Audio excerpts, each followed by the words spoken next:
Income मेरा विधानसभा जी सुदूर ग्रामीण जंगल और पठारी क्षेत्र से आच्छादित है। जी वहाँ कुआं बहुत सक्सेस नहीं होता है और वहाँ पीने का साफ पानी कहे तो नल से ही प्राप्त होता है, बोरिंग से ही प्राप्त होता है। और बहुत अच्छा योजना हमारे यहाँ आए थे कि हर घर को नल के द्वारा जल पहुँचाना है और इसकी जिम्मेवारी मुखिया और जलसहिया के द्वारा दिया गया था। और जब मैं काम शुरू हुआ, जब मैं क्षेत्र भ्रमण में गया तो मैं कई जगह देखा जनता का, पब्लिक का शिकायत के आधार पर कि बोरिंग फेल है, उसके बावजूद भी वहाँ पर जल मीनार खड़ा कर दिया गया। कहीं कहीं तो बोरिंग भी नहीं है और जल मीनार खड़ा करके पाइप को ऊपर छोड़ के चला गया लोग। कहीं कहीं घटिया क्वालिटी का इलेक्ट्रॉनिक सामान सप्लाई करने के चलते तुरंत में जो स्विच बोर्ड और सोलर से जो पावर आता है उसके बीच का एक सिस्टम वही खराब हो जाता है, मशीन भी तुरंत खराब हो जाता है।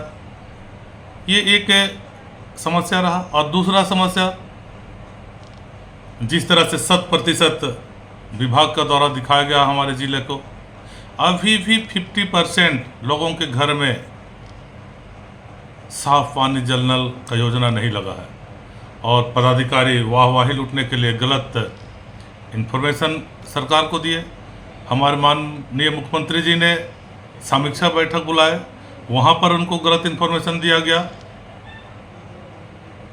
ये बात आई तो मैंने और हमारे क्षेत्र के ग्रामीणों में रिएक्शन होने लगा। लोग, एक तो पानी मिल नहीं रहा है और यहाँ 100% का झूठा रिपोर्ट सौंप कर वाहवाही लूटा जा रहा है पदाधिकारियों के द्वारा, जिसका खामियाजा सरकार और हम जनप्रतिनिधियों पर इसका प्रभाव पड़ता है।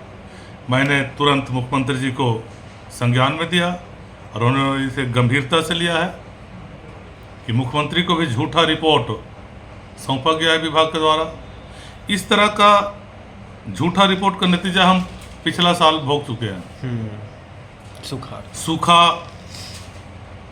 पड़ा था और कृषि विभाग के लोग औसत वृष्टि दिखा दिए थे। जिस समय किसानों को, फसल को बारिश की आवश्यकता थी, उस समय बारिश नहीं आया था। अंतिम में बारिश आया था जब जिस समय बारिश की ज़रूरत, पानी की ज़रूरत ही नहीं था और विभाग ने उसको औसत दिखा दिया था, जिसके कारण मुआवजा भी नहीं मिला और सूखा राहत का लाभ का पैकेज भी हमको नहीं मिला। तो ये किसानों को ज़बरदस्त नुकसान झेलना पड़ा था। और अगर इसमें मैं चुप बैठूं तो 100% जहाँ पर है वहाँ, और पीने का पानी सरकार वहाँ क्यों योजना देगी? लोगों को स्वच्छ पानी का अभाव हो रहा था, त्राही होती। इसीलिए मैं तुरंत संज्ञान में लेते हुए हमारे माननीय मुख्यमंत्री जी को इसकी जानकारी दी और उन्होंने भी गंभीरता से लिया है और उन्होंने निर्देशित जारी किया है कि जांच कर तुरंत त्रुटियों को, कमियों को दुरुस्त किया जाए और जहां जहां बचा हुआ उसको तुरंत पूरा किया जाए। मेरे जगह कई जगह के लोग बोले कि विधायक जी अब नहीं हो रहा, हम लोगों को टंकी से पानी भेजिए। कितना जगह मैं टंकी भेजूंगा? टंकी भी उपलब्ध नहीं है हमारे क्षेत्र में। पठारी क्षेत्र है, धूप तेज है, लू चल रही है, पानी ही एक सहारा है लू से बचने का। लोगों को अगर हम पानी तक ना दे पाए तो यह बहुत दुर्भाग्य की बात है। और हम तो दे रहे हैं, लेकिन हमारे पदाधिकारियों की लापरवाही के कारण सरकार बदनाम हो रही है। सोचिए, एक एक पंचायत में 10-10 चापाकल हम लोगों ने दिया है, टेंडर 2-3 महीना पहले हुआ है, आज तक खुदाई नहीं हो पाया है। ये सरकार के पीछे कुछ लोग लगे हुए हैं, नौकरशाह, किसी सरकार को कैसे बदनाम करे, कैसे नीचा गिराए। और इन्हें सत्ता से बाहर करें। मैं लगातार बोलता हूँ, सरकार काम कर रही है, सरकार की भावना अच्छी है, लेकिन पदाधिकारी नहीं चाहते कि ये सरकार लाभ पहुंचा पाए। क्योंकि ये आदिवासियों का सरकार है। हमारे माननीय मुख्यमंत्री जी हेमंत सोरेन जी इसका इस मानसिकता के कारण आज वो जेल में है।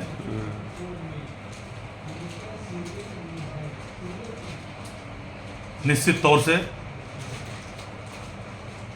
हम लगातार प्रयास कर रहे हैं, हमारी सरकार लगातार प्रयास कर रही है कि ज़्यादा से ज़्यादा हम जो हमारी जल कल्याणकारी सरकार है, लोगों को कल्याण की योजनाएं हम देना चाहते हैं। सोचिए, बिजली बिल हम 125 यूनिट माफ़ी कर दिए हैं, 2 लाख का हम कृषि लोन माफ़ किए हैं। अब तो 50 साल ST SC और पूरे सभी कैटेगरी के महिलाओं को हम 50 साल के को सर्वजन पेंशन का लाभ दे रहे हैं। अब वो आवास, केंद्र सरकार आवास के लिए पैसा देने से मना कर दिया, हम आवास दे रहे हैं। और कई कृषि से संबंधित योजनाएं और रोजगार सृजन की योजनाएं हम दे रहे हैं। अगर पदाधिकारी इसमें अड़चन ना डालें तो ये जन कल्याणकारी सरकार लगातार कई सेशन तक जनता के हित में काम करते रहेगी। आज जो पूरा देश स्तर पर भारतीय जनता पार्टी का ग्राफ गिरा है, बहुमत से बहुत नीचे है, इसका कारण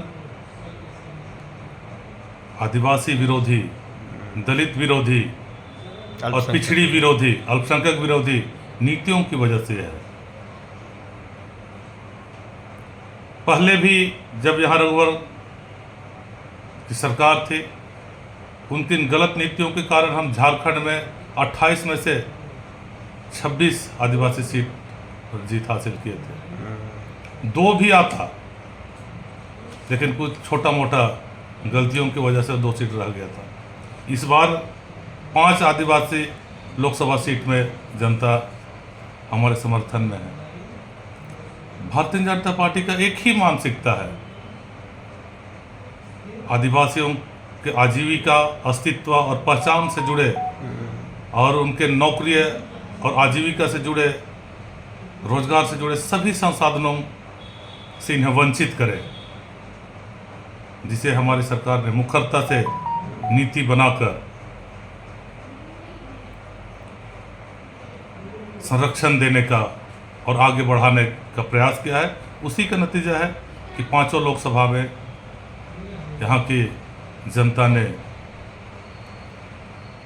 हमें जीत दिलाई। और मैं भरोसा के साथ कह रहा हूँ, इस बार पूरे झारखंड में हम पिछड़ियों के लिए भी,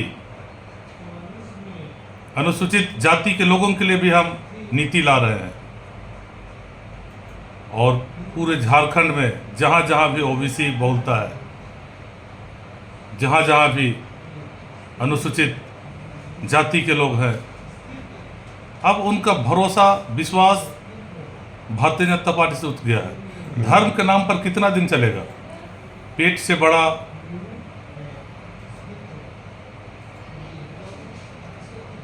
बहुत मुश्किल है किसी को भी बड़ा बनाना।